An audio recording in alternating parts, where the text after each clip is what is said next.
Ézéchiel 33, 6. Hein, avant d'attaquer, avant que je commence à poser mes questions au pasteur Paul, on va d'abord lire ce verset. Ézéchiel 33, verset 6. Alors, nous lisons au nom de Jésus-Christ.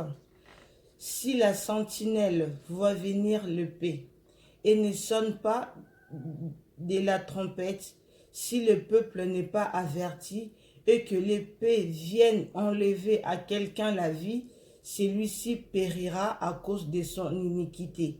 Mais je redemanderai son sang à la sentinelle. Voilà. Alors après, je vais laisser au pasteur Paul de l'approfondir encore. Moi, j'ai juste lu ce verset-là. Après, lui, il va l'approfondir encore. Voilà. Donc, moi, je vais continuer à commencer à poser mes questions à pasteur Paul. D'abord, avant de commencer, je vous salue. Bonjour, pasteur. Oui, bonjour, la sœur. Que Dieu te bénisse, sœur Sandrine. Que Dieu te bénisse abondamment. On va profiter de faire la prière avant de tout. Merci l'Éternel notre Dieu pour cette grande opportunité que tu nous as accordée de partager ce que tu nous as mis en cœur avec tes enfants, notre Dieu. Nous neutralisons toute puissance qui ne confesse pas ton nom. Sois loin de nous dans le nom tout-puissant de Jésus-Christ. Que le Saint-Esprit nous dirige du début jusqu'à la fin de ce programme au nom tout-puissant de Jésus-Christ. Ainsi nous prions. Amen. Amen. Voilà. Alors ce matin, la dernière fois, on avait parlé sur beaucoup de sujets. Hein. On avait parlé sur beaucoup de sujets. J'avais posé trop de questions, enfin, pas mal de questions. Aujourd'hui, nous allons rester sur l'Église. On va vraiment rester sur l'Église. On va essayer, parce que la dernière fois, on en avait parlé, mais on en avait parlé vaguement. Et là, ce matin, nous allons vraiment rester sur ça. Je vais demander beaucoup de sujets par rapport à ça. Beaucoup de questions, pardon, excusez-moi. Par rapport à ça, nous allons vraiment rester sur l'Église. Et on va essayer de ne pas déborder. Hein. On ne va pas vous prendre beaucoup de temps. On va essayer de faire 30-40 minutes. On verra comment Dieu nous conduit. Donc, pasteur, moi, j'avais déjà une question. Je vais commencer. Essayez de nous éclaircir sur l'Église. C'est vrai que, comme je viens de dire, la dernière fois, on a parlé sur l'Église, mais on a parlé un peu vaguement. Et là, ce matin, essaye un peu de nous éclaircir encore plus sur l'Église. Oui, merci ma sœur Sandrine, que Dieu te bénisse. L'autre fois, j'avais expliqué sur l'Église que Jésus-Christ, c'est lui le bâtisseur de l'Église. C'est Jésus-Christ qui est le porteur de l'Église. J'avais expliqué à tout enfant de Dieu que l'Église, c'est le corps. L'Église, c'est le corps qui constitue beaucoup ou plusieurs membres, qui est toute personne qui ont accepté le Seigneur Jésus-Christ comme Seigneur et Sauveur. Ce sont des gens qui font partie de l'Église. En d'autres termes, on peut dire que le mot Église, cela signifie les gens qui ont hors d'eux, les gens qui ont sorti hors d'eux. Mais il faut savoir hors de quoi. Voilà. Cela veut dire sortir du monde. Voilà. Et accepter le Seigneur Jésus-Christ. C'est pour cela que j'avais dit que toutes personnes qui ont accepté le Seigneur Jésus-Christ comme Seigneur et Sauveur font partie de l'Église. Amen. Donc ce sont ce qui signifie hors d'eux. C'est ça l'Église. Mais dans l'Église, maintenant, nous avons les 3 dimensions de l'Église que les gens doivent savoir. Donc nous avons les 3 dimensions. Première, c'est quoi? Toutes personnes qui ont accepté le Seigneur Jésus-Christ comme Seigneur et Sauveur, ce sont des gens qui font partie de l'Église. Qui font partie de l'Église. Si nous lisons dans les livres de Romains, Romains chapitre 12, Romains chapitre 12, on doit lire ces versets, c'est très important. Romains chapitre 12, nous lisons par le verset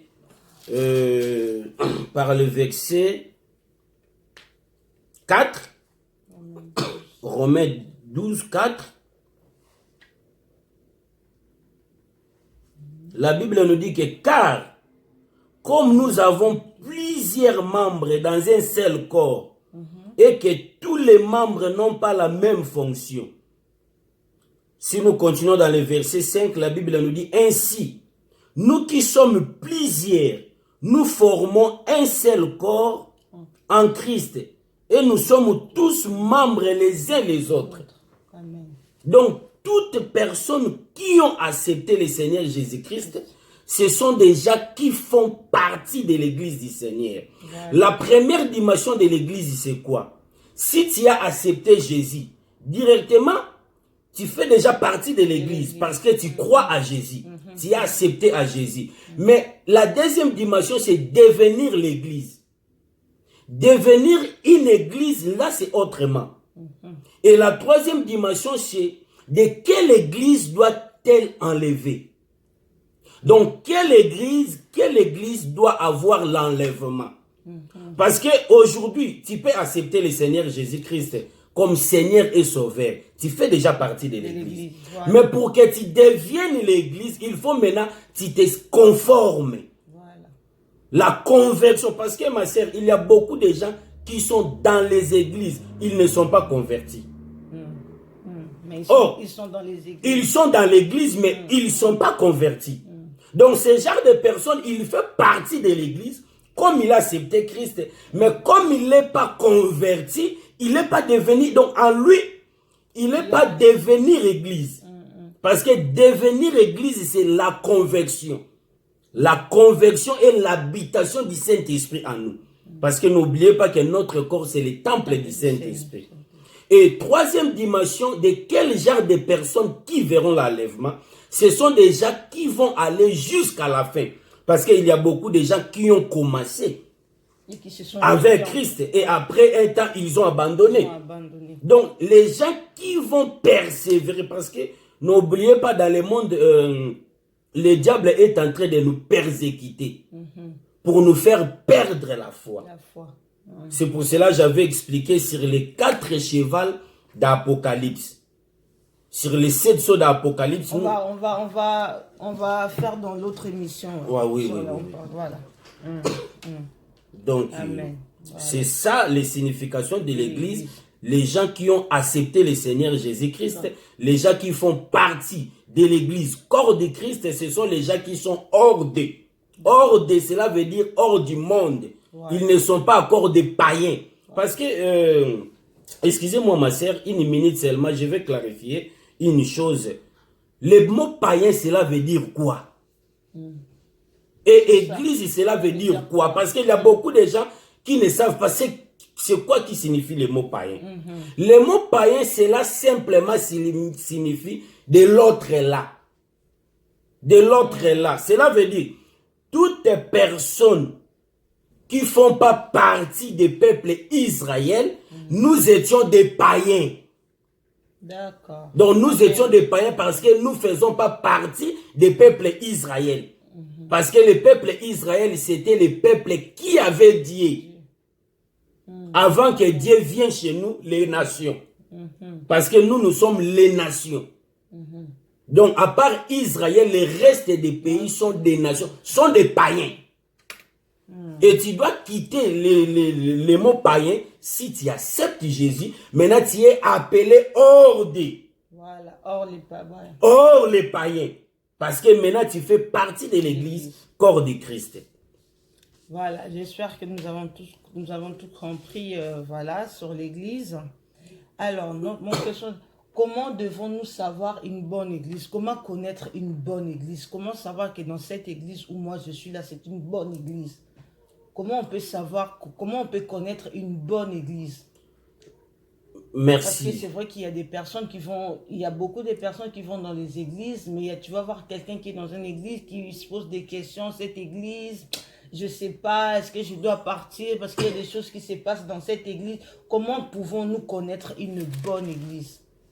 Merci ma sœur. Avant de répondre à ta question, une très belle question, j'aimerais que nous retournions dans les versets de Matthieu chapitre 16, là où Jésus a dit que sur cette roc je bâtirai mon église. Après je vais expliquer les fondements de l'église, c'est quoi. Voilà. Parce qu'on doit connaître une bonne église par les fondements. Or, c'est quoi les fondements? J'aimerais qu'on lise, on doit commencer, on va commencer directement dans le verset 18, hein. Matthieu chapitre 16, verset 18. La Bible nous dit ceci, c'est Jésus qui dit, « Et moi, je te dis que tu es Pierre, et que sur ces rocs, je bâtirai mon église, et que les portes de séjour des morts ne prévaudront point contre elle. » On doit répéter. « Et moi, je dis que tu es Pierre, et que sur ces rocs, donc l'église est bâtie sur les rocs. » Amen. Alors nous devons savoir c'est quoi les rocs. C'est ça par là que nous devons connaître une bonne église. C'est quoi les rocs? Si nous lisons dans les livres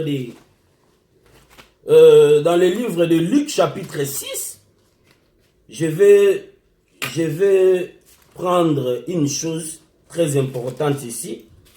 Luc chapitre 6, verset, nous commençons par, les gens vont lire tous les versets à la maison, hein. Voilà. Mais 46... Clés, nous, nous avons seulement lire les versets clés. Commençons par le verset 46.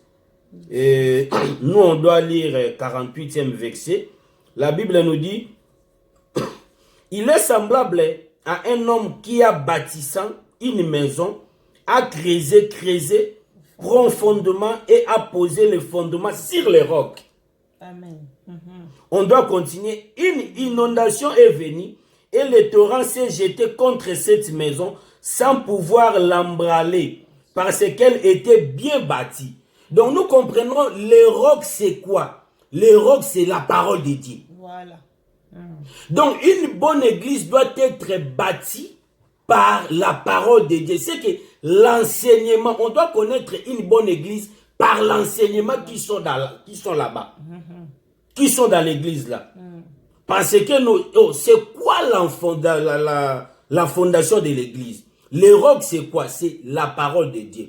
Or la parole de Dieu ça constitue l'état du prophète et l'état de Jésus-Christ et l'état des apôtres. Parce que n'oubliez pas, nous allons lire un verset pour éclaircir les enfants de Dieu. Ephésiens chapitre 2 verset 20. Ephésiens chapitre 2 verset 20. La Bible nous dit ceci.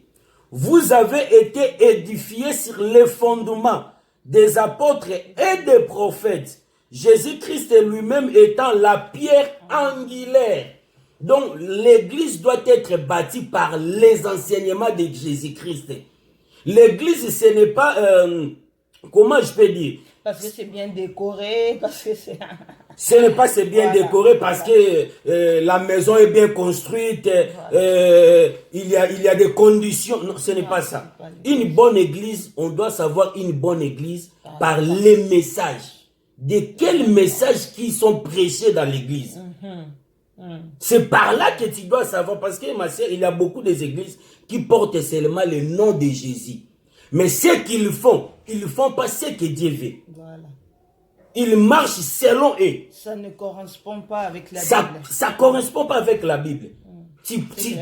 Oui, tu entres dans une assemblée, tu vois, les pasteurs prêchent les choses qui ne conforment pas à la Bible. En tout cas, catégoriquement, il faut sortir. Parce que nous sommes bâtis par les enseignements des prophètes et des apôtres, mais Jésus étant la pierre angulaire. Cela veut dire, c'est ça les rocs. Christ a bâti son assemblée sur les rocs. Donc, un enseignement, mais n'oubliez pas, il y a aussi une chose, avant de terminer, permettez-moi de dire ça, les caractères aussi, ça compte. Parce que la Bible nous dit que vous connaîtrez l'arbre par ses fruits. Les caractères de la personne qui dirige l'église. De la personne qui dirige l'église. Il faut qu'il présente des bons caractères. C'est aussi très important. Parce que c'est ça les fruits. Les caractères d'un pasteur. Les comportements. Sa façon de parler, de réagir. Même de vêtir. Ça compte. Sa façon de prêcher. Les enseignements qu'il prêche. Est-ce que les enseignements sont fiables?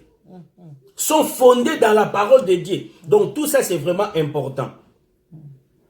Parce qu'on voit dans beaucoup d'églises, hein, moi j'ai beaucoup d'exemples, hein, on voit dans beaucoup d'églises où les pasteurs ne touchent qu'à tel sujet. Il faut pas toucher sur la repentance. Il faut pas, surtout la repentance, ça c'est un problème. Hein. Dans beaucoup d'églises, la repentance, ça devient comme si tu étais en train comment je peux dire, d'accuser le peuple de Dieu. Il y a des églises où on touche même pas à la repentance. Il y a des églises, on voit beaucoup, c'est vrai que dans beaucoup de nos églises, les sujets, c'est plus les mêmes sujets. On choisit les sujets en fait. On choisit les parties de la Bible. Moi, dans telle église, je ne vais pas prêcher. Ou si je prêche, je vais prêcher la repentance. Pourquoi? Vous savez, la repentance, c'est un message clé pour les enfants de Dieu. La Bible nous dit quoi? Repentez-vous car le royaume des cieux est proche.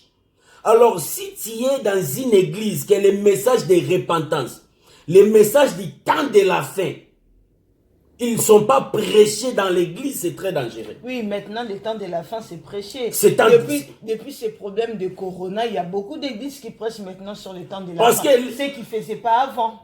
Voilà, ce qu'ils ne faisaient pas avant. Maintenant, avec le corona, tout le monde commence à prêcher le temps de la fin. Mais ce n'était pas avant. Avant, ils ne le faisaient pas. Parce que l'église doit connaître l'importance des repentances. Parce que je viens de dire, accepter Jésus et être purifié, c'est deux choses différentes. Pour avoir la purification, il faut suivre la procédure. La procédure, c'est quoi? C'est d'obéir la parole de Dieu. C'est très important, ma soeur. C'est pour cela, même, j'avais touché une chose. Vous savez, le peuple Israël en Égypte, pour sortir de l'Égypte, les premiers éléments, c'était quoi? Les premiers éléments, il faut qu'il accepte le message de Moïse. Voilà. Après d'accepter le message de Moïse, alors, il faut qu'il mange l'agneau. Il faut qu'il mange l'agneau dans sa totalité. Or, l'agneau, c'est Jésus. Or, quand on parle de Jésus, on parle de la parole de Dieu. Parce que la Bible nous dit qu'au commencement était la parole, et la parole faite Dieu. Faite chair, pardon. La parole faite chair. Et cette parole-là, c'est Jésus-Christ. Donc, c'est Jésus-Christ qui est la parole. Or, les enfants de Dieu doivent connaître la parole de Dieu. C'est pour cela même la Bible nous dit dans le livre de Osée que mon peuple périt par manque de connaissances. Donc, les pasteurs, il faut prêcher le message de repentance. Voilà. Tout message repentant, c'est très important. Voilà. C'est pour cela, dans l'église où on vous prêche sur les repentances, il faut rester dans cette église.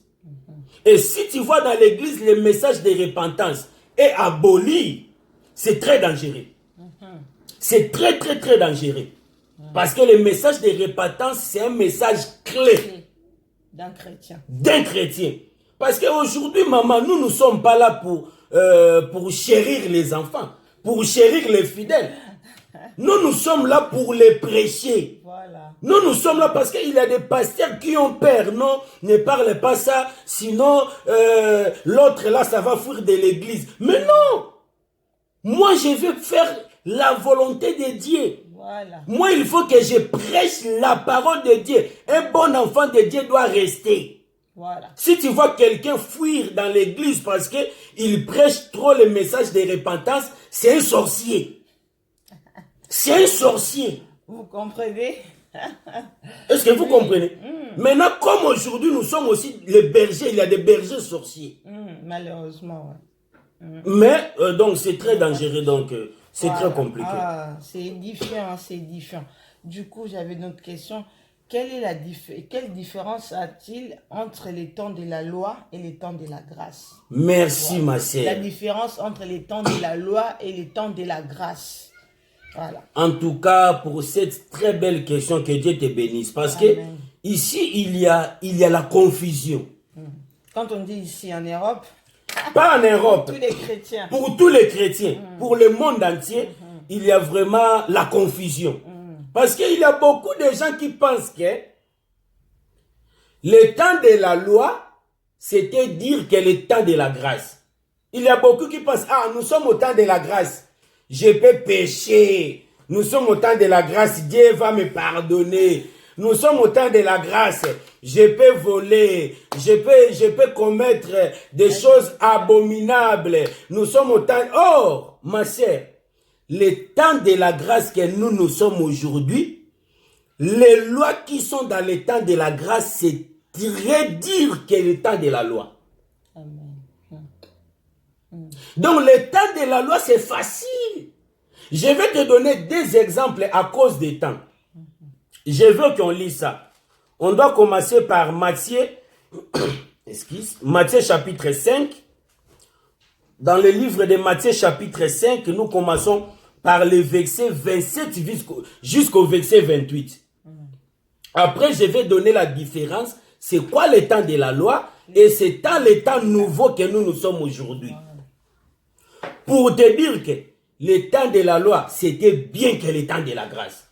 Si les gens pensent qu'au temps de la grâce, ils peuvent pécher, ils peuvent faire n'importe quoi, ce n'est pas ça. Voilà. Ce n'est pas ça. Les gens, ils ont dans la tête, nous sommes au temps de la grâce, je peux tout faire. Ce n'est pas ça.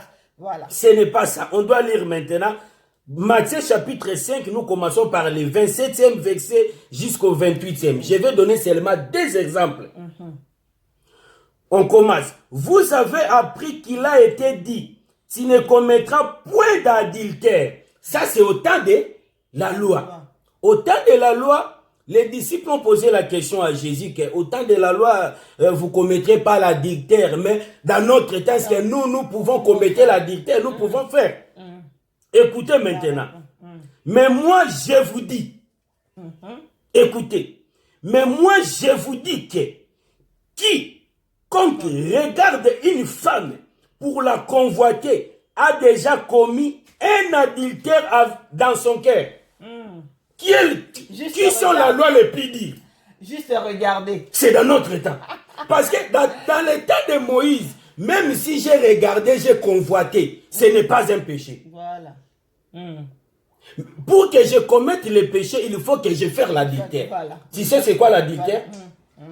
L'adultère, cela veut dire quelqu'un qui est déjà marié, mais il sort avec une autre personne. C'est ça l'adultère. Et la Bible condamne ça. Tu veux que je te donne un verset? Voilà. Que la Bible condamne ça? Voilà, les gens ils vont aller lire à la maison. Prends 1 Corinthiens chapitre 6. Commencez par le verset 9.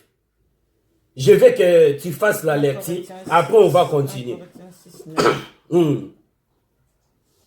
Ne savez-vous pas que les injustices n'existeront point du royaume de Dieu? Ils ne verront pas le royaume de Dieu. Voilà. Les ne injustes. vous y trompez pas, ni les impudiques, ni les impudiques, ni les idolâtres, ni les idolâtres, ni les adultères, ni les adultères.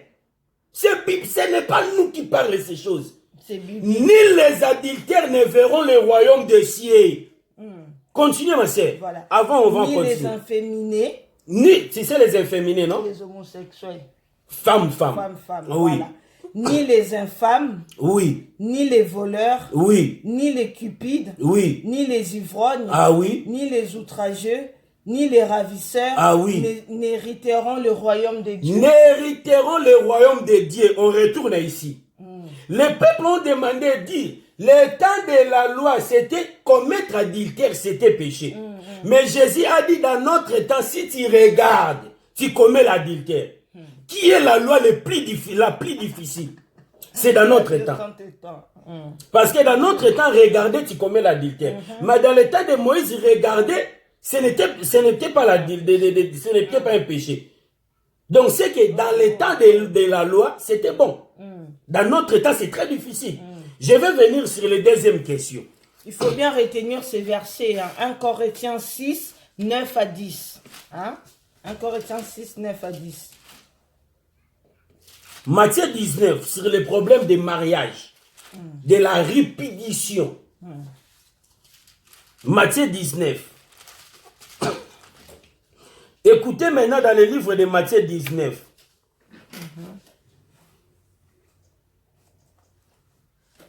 Nous commençons le verset 5.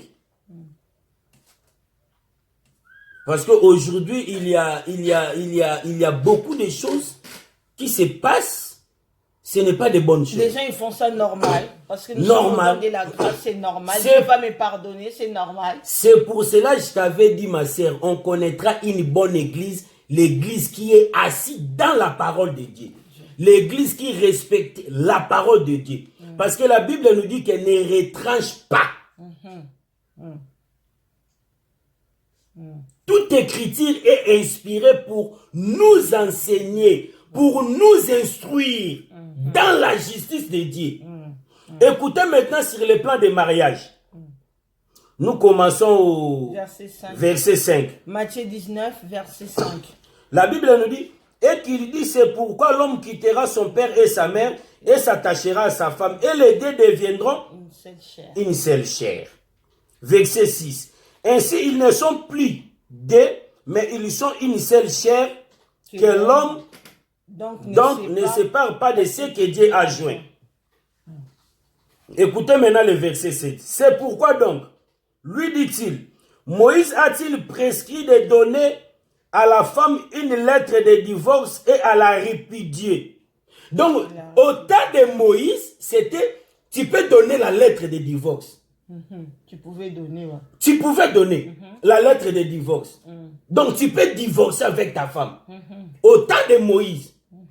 Mais, regardez maintenant au temps de la loi, ce que Jésus a dit. Verset 8. Verset 8. Il leur répondit, c'est à cause de la dureté de votre cœur que Moïse vous a permis de répudier vos femmes. Au commencement, il n'était pas ainsi. C'est que la loi que Moïse donna pour répudier la femme, c'était pas la volonté de Dieu, c'était la volonté des hommes. C'est à cause des hommes. Voilà, de leur dureté. De leur dureté du cœur. En d'autres termes, on peut l'appeler incrédule. Mais ce n'était pas la volonté de Dieu. Parce que selon la volonté de Dieu, personne ne peut se séparer de ce que Dieu a joint.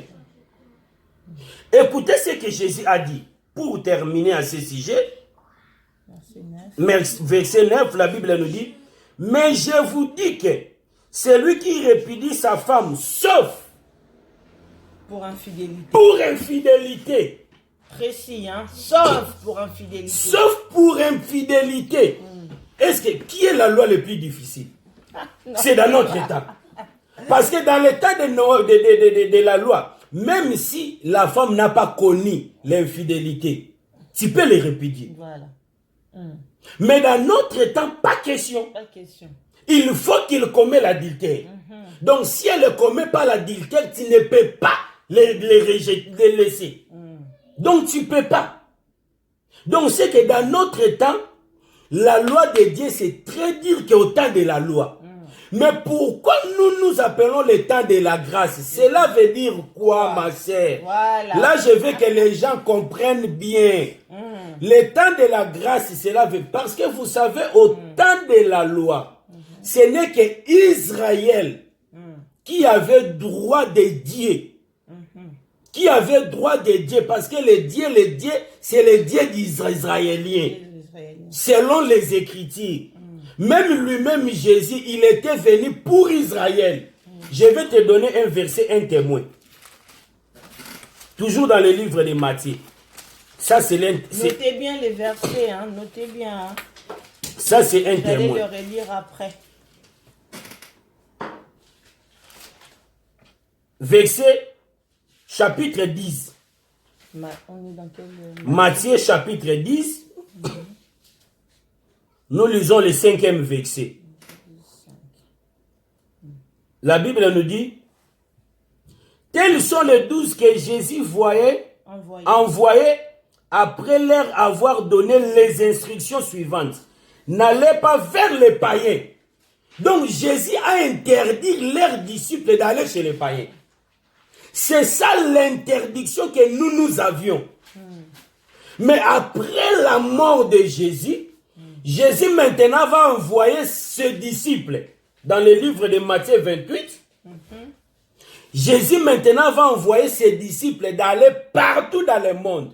C'est que nous appelons le temps de la grâce parce que nous avons eu la grâce de Jésus.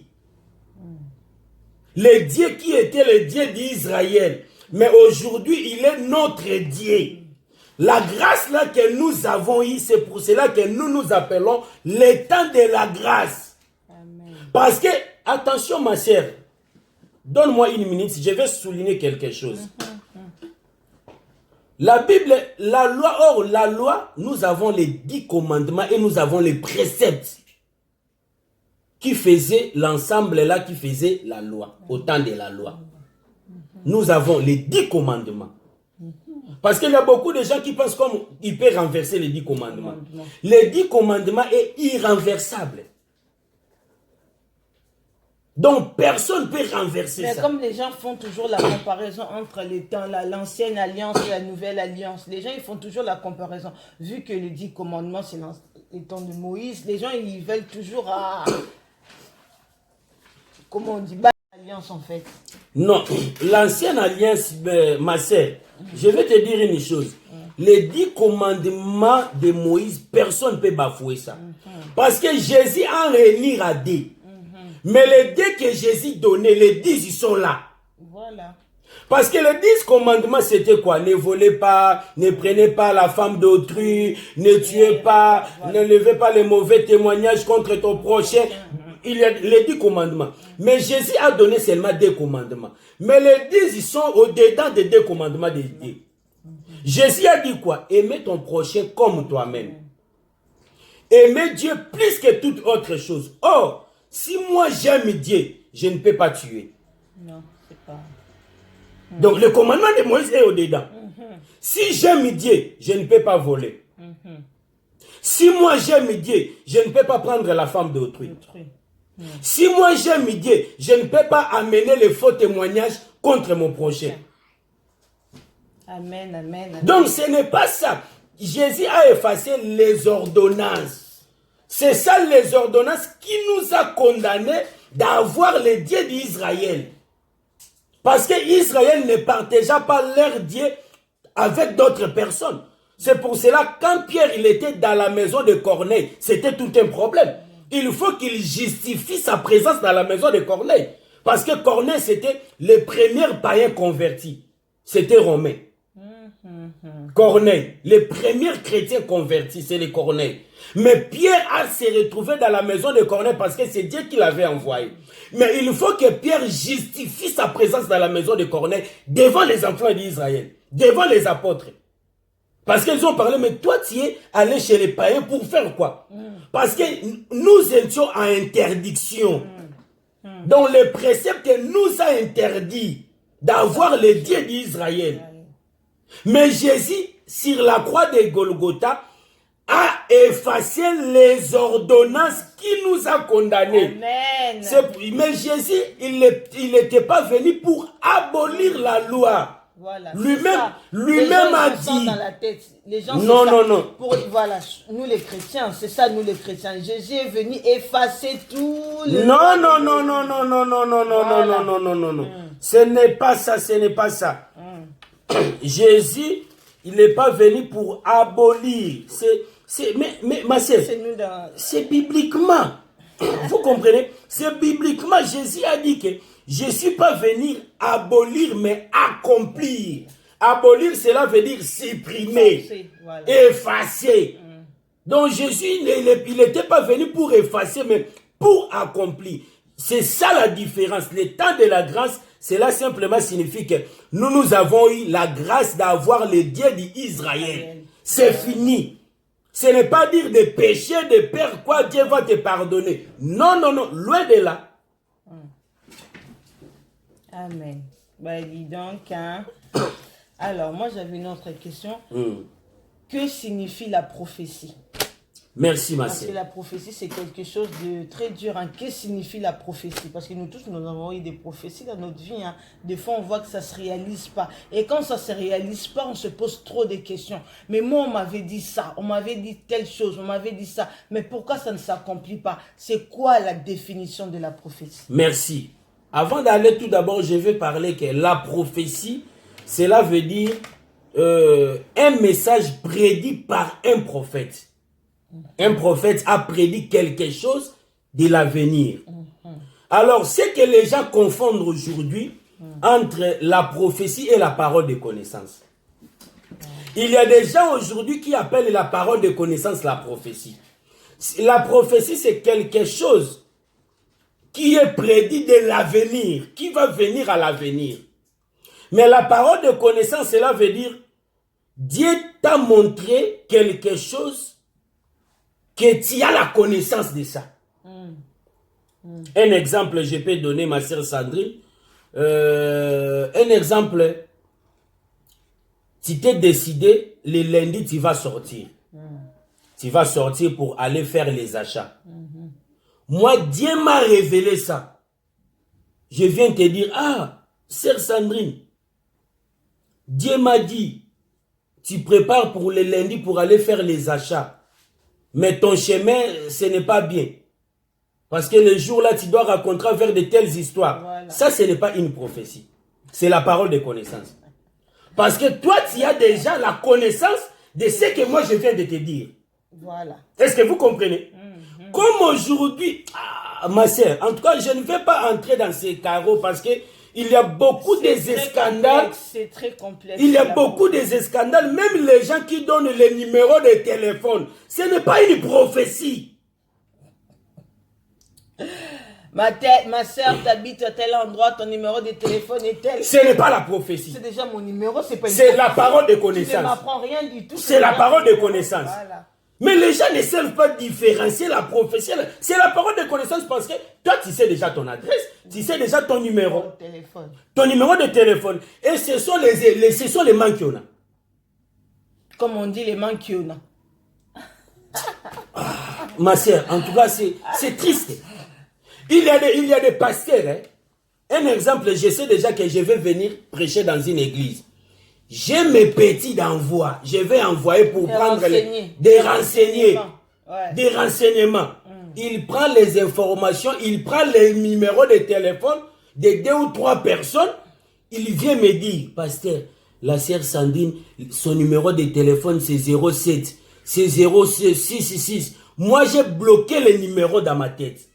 Quand je viens dans ton église, j'ai commencé à faire comme la prophétie. Ce sont des mensonges. C'est pour quel avantage que Dieu va te donner les numéros de téléphone? Donc, ce sont des mentions qui ont entré dans les services de Dieu. Voilà. Est-ce que vous comprenez? Voilà. Mais en d'autres termes, c'est la parole de connaissance. Donc, la prophétie, c'est une chose que tu n'as pas connue. Mais comment savoir ce que cet homme me dit, c'est vrai ou faux? En dehors des numéros de téléphone. Mais comment? Parce qu'il y a des prophètes qui vont venir te voir, te dire des choses, je ne sais pas si il connaît ta vie, te dire des choses, peut-être dans 2-3 ans, tu vois ces choses réalisées. Mais sur le coup, quand cet homme-là, quand ce prophète-là est en train de te parler, comment savoir que cet homme est dans la vérité ou non? Comment savoir que c'est une bonne prophétie ou pas? C'est surtout la question de beaucoup de chrétiens. Hein, parce qu'il y a, comme je te disais tout à l'heure, on nous a donné beaucoup de prophéties qu'on ne se voit pas se réaliser. Et maintenant, beaucoup de chrétiens, on commence à haïr les prophéties. Ah, ma prophétie, ça ne me dit plus rien. On m'en a tellement parlé, je ne vois rien. Comment savoir que ce prophète est en train de me dire la vérité? Comment savoir? Ma sœur, que Dieu te bénisse. Tu as vraiment des questions terribles. Que Dieu te bénisse abondamment, ma sœur Sandrine. Amen. La première chose, je vais commencer de dire, on ne reconnaît pas un vrai prophète par l'accomplissement des prophéties. Et non par la prophétie, et non par les miracles. Parce que le diable aussi prophétise. Voilà. Voilà. Le diable aussi fait des miracles. Nous retournons en Égypte. Quand Moïse a fait des miracles, de jeter la verge sur la terre, et la verge devint un serpent. Voilà. De même, Pharaon a appelé ses magiciens. On fait de mêmes miracles. Ce n'est pas par les miracles qu'on reconnaît un vrai serviteur de Dieu. Ma sœur, on reconnaît un vrai serviteur de Dieu par la parole qu'il prêche, par les fruits, par son comportement. Amen. Un vrai serviteur de Dieu doit vivre de la parole de Dieu. Personne qui fait des miracles, mais un violeur, un impudique, un voleur, un magicien. C'est par les miracles que vous devez savoir que c'est un vrai serviteur. C'est pour cela, les enfants de Dieu, s'il vous plaît, ne suivez pas les miracles. J'interdis pas les miracles. Nous aussi, Dieu nous utilise par les miracles. Même par la prophétie. Dieu nous utilise tellement grave. Mais on ne peut pas baser nos foi sur la prophétie ou sur les miracles. La Bible nous dit la voix vient de ce qu'on attend. Ce qu'on attend vient de la parole de Dieu. Amen. Donc la parole de Dieu, c'est les bases de tout. C'est fini. C'est fini. Mais parce qu'il y a des gens qui cherchent des églises comme ça. Hein. Moi, je vais quitter mon église. Dans mon église, il n'y a pas de prophétie, on ne voit rien, on ne voit pas de miracles. Je vais aller chez l'autre pasteur. Ma question, c'était ça aussi. Parce qu'on sait de nos jours, il y a des faux et des vrais. Je le redis encore comme dans mon émission précédente. Nous ne sommes pas là pour citer les noms des pasteurs. Nous ne sommes pas là pour critiquer les pasteurs. Nous, on parle de la vérité. C'est tout. Ce n'est pas le sujet, ce n'est pas le but de critiquer. On est en train de parler des choses qui se passent actuellement, des choses qu'on voit. On sait qu'il y a des faux pasteurs, il y a des vrais pasteurs. Là où il y a les faux, il y a toujours les vrais. Mais on sait qu'il y a aussi des pasteurs magiciens. Et toutes les personnes qui sont dans l'église des pasteurs magiciens là, c'est quoi leur sort? Ils iront tous en enfer. Même s'ils ne savent pas. Parce qu'il y a beaucoup de gens, il y a beaucoup de chrétiens qui sont dans les églises où le pasteur c'est un magicien, où le pasteur c'est un grand sorcier. Ce pasteur-là, il n'a même pas besoin de passer devant la télé pour dire que moi je suis un magicien. Sa façon d'être, tu le vois. Et si tu as la grâce de Dieu, Dieu te montre. Et tous les gens qui sont dans ces églises-là, tous les chrétiens qui sont dans ces églises-là, des pasteurs sorciers, c'est quoi leur sort? Ma sœur, on vous impose les mains. Aujourd'hui, avant de venir sur l'autre, aujourd'hui je vais aussi parler sur les fidèles. Aujourd'hui, il y a aussi des fautes des fidèles. Il y a des fidèles, comme on dit, des fidèles sont les fanatiques. Voilà. Même s'ils voient des choses mauvaises dans l'église, mais il ne doit rien faire, rien faire. Ils sont toujours là. Dieu va te frapper. Dieu va... La Bible...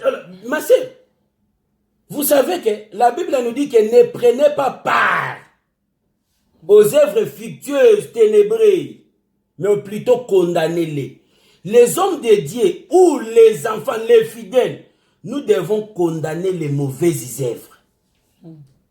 C'est très important parce que, ouais, vous savez, c'est le pasteur qui est le conducteur. Je peux te dire une chose.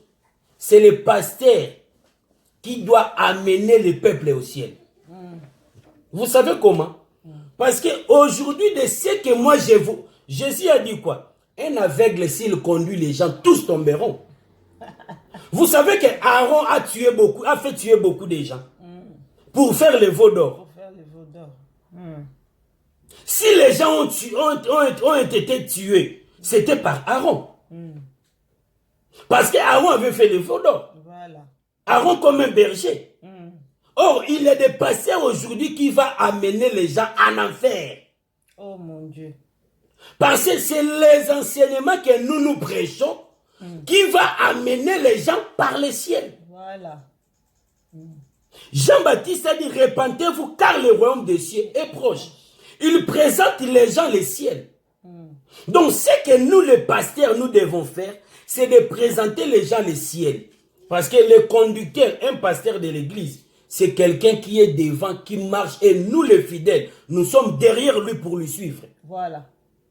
Et s'il ne marche pas bien? S'il ne marche pas bien, nous tous, nous sommes dans ces lignes-là.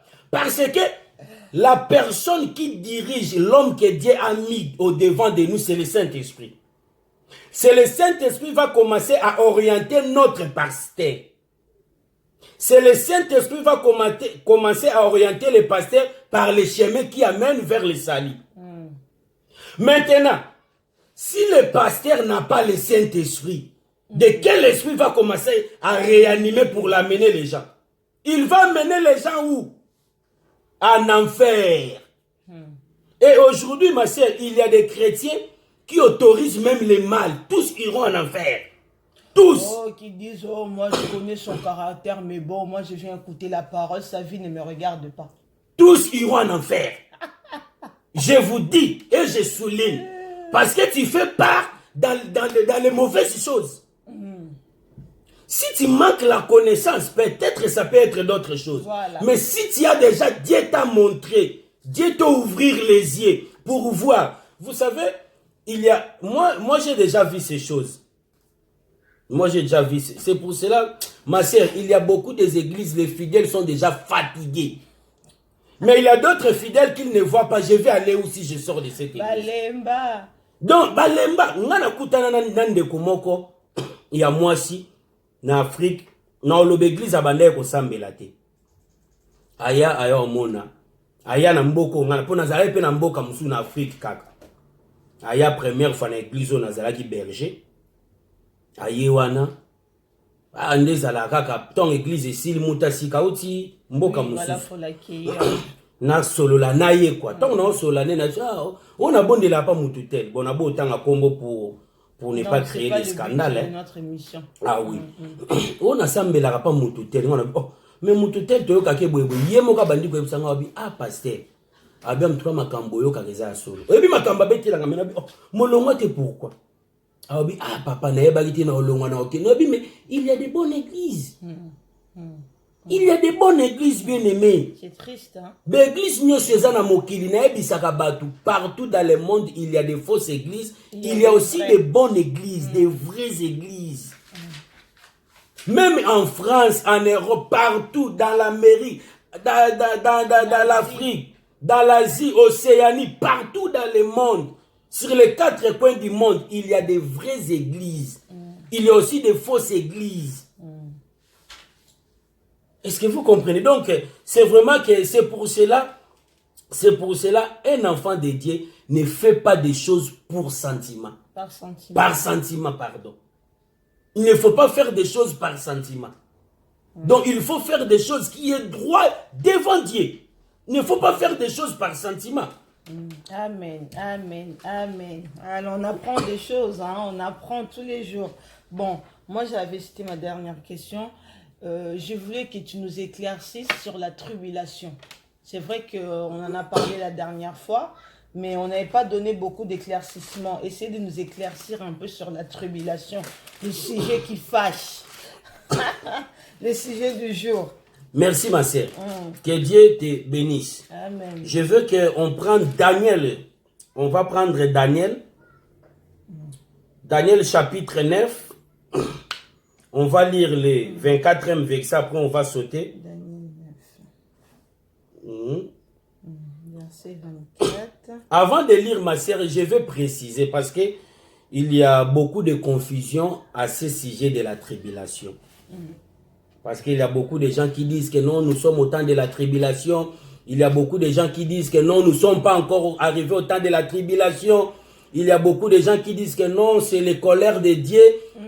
La colère de Dieu, Dieu est en train de frapper le monde. Dieu est en train... Donc, il y a la confusion. La confusion totale. La première chose que nous devons connaître, c'est quoi le mot la tribulation? Cela signifie quoi? Le mot tribulation, en d'autres termes, cela signifie angoisse. Le mot tribulation, cela signifie en d'autres termes souffrance. Angoisse, souffrance. C'est ça la tribulation.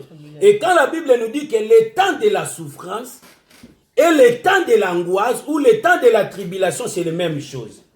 Ou le temps de la grâce. Pourquoi moi je me lève et je dis aux enfants de Dieu que nous ne sommes pas au temps de souffrance, de la souffrance.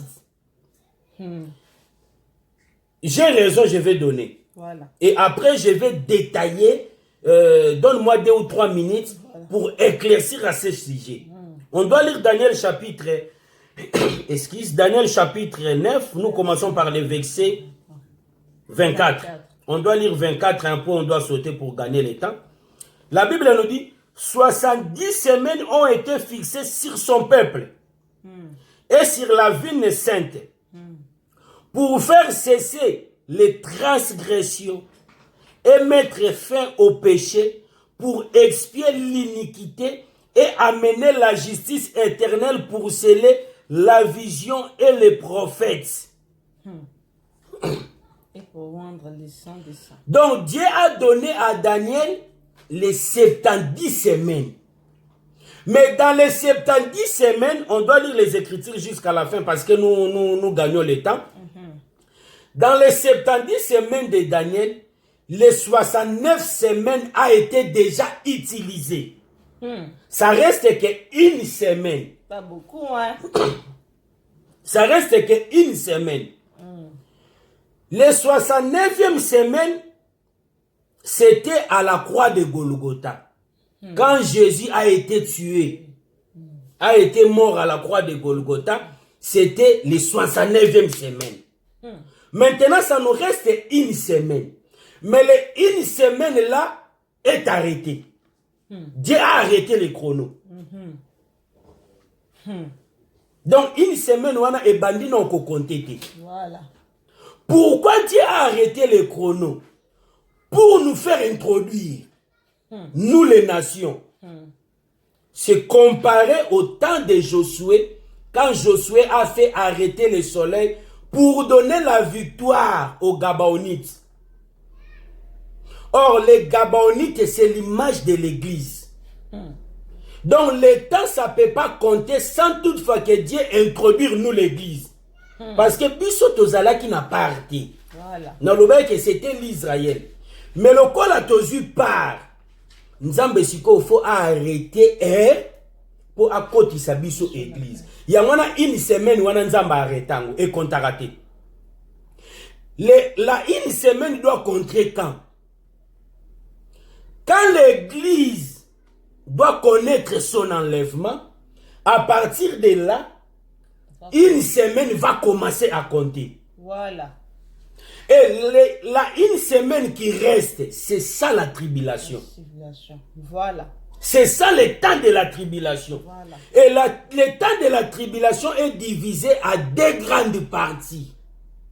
Nous avons la petite tribulation pour la restauration de l'Israël. Et nous avons la grande tribulation que l'homme impie doit faire des choses abominables. Mais j'espère, je ne sais pas si on a des temps pour décortiquer ça ou comment. Mais c'est quand même bizarre. Hein. Quand on voit les chrétiens, certains pasteurs qui sont censés déconnaître tout ça, juste avec le corona, là, tout le monde panique, tout le monde dit, c'est la tribulation, c'est la tribulation. C'est quand même. Ce n'est pas la tribulation, ma sœur. S'il te plaît, permettez-moi une minute de te dire. Ce sont les 4 chevaux de l'Apocalypse chapitre 6. Dans l'Apocalypse chapitre 6, nous avons les 7 sceaux. Or, le premier sceau, c'est le cheval blanc. Or, le cheval blanc, là, ce n'est pas Christ. C'est ce que beaucoup de gens confondent. Voilà, ce n'est pas Christ. Le cheval blanc de l'Apocalypse 6, le premier sceau, le cheval blanc, c'est l'image de déguisement. C'est l'image de tromperie. C'est l'image de comment je peux dire. C'est pour faire tomber les enfants de Dieu. C'est la séduction. Le mot que je devais placer. Voilà, c'est l'image de séduction. C'est pour cela la Bible nous dit que, si tu on doit lire ces versets, c'est très important. Matthieu chapitre 7, verset 15. Vous pouvez lire. Matthieu chapitre verset 15. Gardez-vous des faux prophètes. Des faux prophètes. Ils viennent à vous en vêtements de brebis. En vêtements de brebis. Mais au-dedans, ce sont de loups ravisseurs. Ce sont de loups ravisseurs. Donc, le cheval blanc là, apôtre Paul nous dit dans le livre de 1 Corinthiens chapitre 11, verset 14, il nous dit que le diable se déguise à l'ange de lumière. Donc, le cheval blanc là, ce n'est pas le Christ, c'est l'esprit de séduction. C'est ce que nous voyons aujourd'hui. Parce que les 4 premières choses s'accomplissent au temps de l'église. Le deuxième cheval, c'est le cheval roux. Or, le cheval roux, ça vient pour enlever la paix sur la terre. Or, enlever la paix sur la terre, c'est les guerres. C'est ce que nous voyons aujourd'hui. Voilà. Ce sont des choses qui s'accomplissent aujourd'hui.